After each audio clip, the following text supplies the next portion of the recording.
দেখতে দেখতে কাটিয়ে ফেললাম আমরা আরও একটি বছর।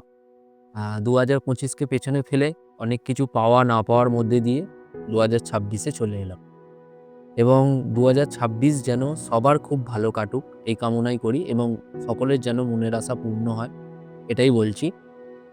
এবং ২০২৬-এর প্রথম দিনেই কিন্তু আমার হাতে চলে এসছে নতুন একটা বই, যে বইটা দিয়ে আমি শুরু করতে যাচ্ছি ২০২৬-এর পড়া। সেই বইটা কি প্রথমে দেখাই একটু। অ্যামাজন থেকে এসছে, ওই ২১৪ টাকা মতো দাম নিয়েছে।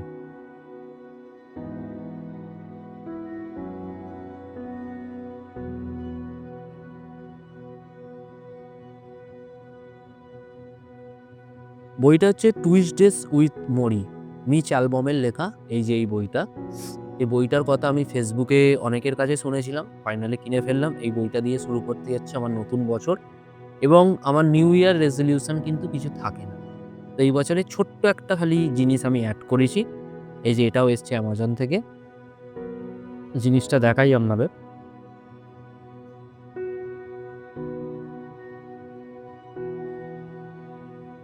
তো এটা হচ্ছে একটা ডায়েরি। এই যে এই ডায়েরিটা কেন কিনেছি একটুখানি বলি। এই ডায়েরিটা কিনেছি হচ্ছে এই বছরে কি কি বই পড়বো তার একটা লিস্ট থাকবে, ডেট দিয়ে কবে শুরু করেছি, বইটা কবে শেষ করেছি। এবং আমি যেহেতু অনেক বই কিনি, মানে টুকটাক আমার বই কেনা চলতেই থাকে, তো তার একটা হিসাব থাকবে যে কবে বইটা কিনলাম আর কত দাম নিল। এই জাস্ট এইটুকু। তো নতুন বছর সকলে খুব এনজয় করুন, পরিবারের সাথে সময় কাটান, ভালো থাকবেন, সুস্থ থাকবেন। ভিডিওতে আবার খুব তাড়াতাড়ি দেখা হচ্ছে আপনাদের সাথে এবং ২০২৫-এর সেরা ২২টি বই যেগুলো আমি পড়েছি সেগুলো তো আপলোড করেই দিয়েছি ভিডিওতে। ভিডিওতে গিয়ে চটপট দেখে নিন, দেরি না করে। চ্যানেলটা সাবস্ক্রাইব করুন আর ইনস্টা পেজ এবং আমার ফেসবুক পেজকে ফলো করতে ভুলবেন না। টাটা।